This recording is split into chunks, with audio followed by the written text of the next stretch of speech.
Bon matin à toi que j'aime. Cette semaine, je vous dirais que ça brasse beaucoup dans le sens que je me suis fait poser des questions par mon petit-fils hier soir et j'avoue que j'ai pas su comment répondre. J'ai été prise sur le fait, je m'attendais pas à ça et j'avoue que j'ai pas super bien répondu. J'étais un peu déçue de moi-même. Il m'a posé une question sur son papa. Hein, sur mon papa à moi, il m'a dit la première question, c'est comment était ton papa à toi? Et comment ça se fait que mon papa à moi,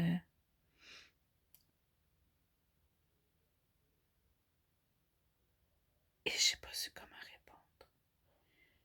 Mon papa à moi, c'était pas un bon papa.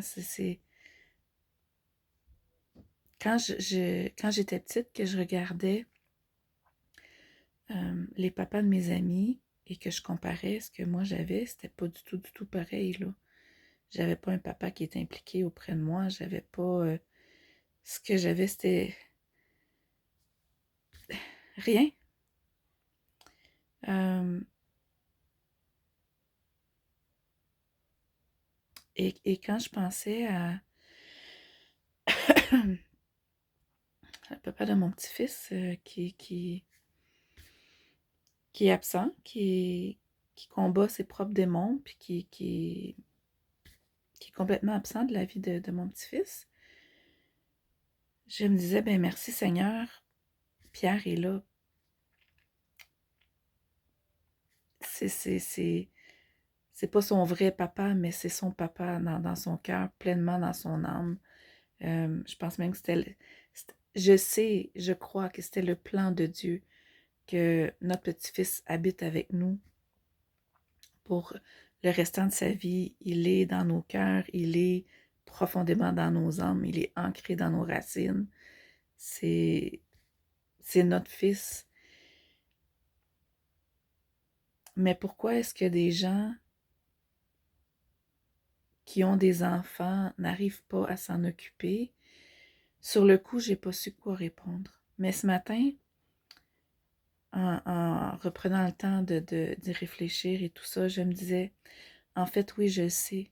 Je sais pourquoi il y a des pères qui n'arrivent pas à s'occuper de leurs enfants. Pourquoi il y a des pères qui leur font du mal au lieu de les protéger. Pourquoi il y en a qui les abusent sexuellement au lieu de les, les enseigner, leur faire ouvrir les yeux sur la vie, sur les bons principes, sur les valeurs qui sont importantes. Euh, je sais pourquoi. Parce que des cœurs de pierre, ça reste des cœurs de pierre. Tu peux pas demander à un singe de se comporter comme un éléphant. Tu peux pas demander à une orange de goûter la pomme.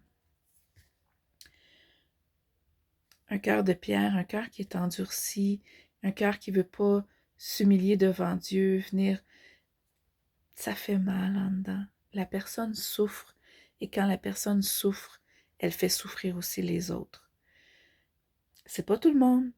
Il y en a qui résistent avec leur cœur de pierre. Il y en a qui ont des cœurs de pierre moins durs, moins... et Mais on est toujours déçu, peu importe les situations. Il y a toujours un moment où ce qu'on dérape. Il y a toujours un moment où ce que ça va pas. Il y a toujours un moment où on a des craintes, des peurs qui surgissent, des, des révoltes qui s'élèvent. Il y a toujours des tempêtes dans ces cœurs de pierre-là. Et ça fait souffrir. Ça fait souffrir la personne, ça fait souffrir la famille autour, ça fait souffrir les gens autour, les amis, les gens avec qui on travaille. Ça fait souffrir. La solution, elle est en Jésus. Malheureusement, il y en a beaucoup qui entendent l'appel de Dieu et qui endurcissent leur cœur. C'est pourquoi la Bible nous dit, si vous entendez aujourd'hui, n'endurcissez pas votre cœur. Quelque chose à réfléchir. Hein?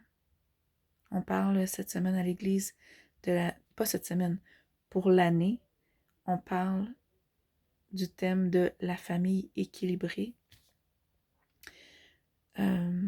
2021, même fin 2020, le désir de mon cœur, c'était de prier pour avoir une famille équilibrée émotionnellement, en santé, équilibrée, financièrement équilibrée, affectueusement équilibrée et socialement équilibrée et tout ça.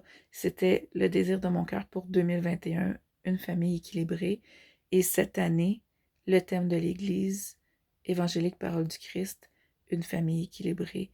Je pense que Dieu veut restaurer les familles. Dieu veut restaurer chacun des membres de la famille, mais veut restaurer l'unité de la famille. Et ça, on y arrive en s'humiliant devant Dieu, hein, en recevant son pardon, en recevant son Saint-Esprit en nous, en le laissant nous modeler, nous changer.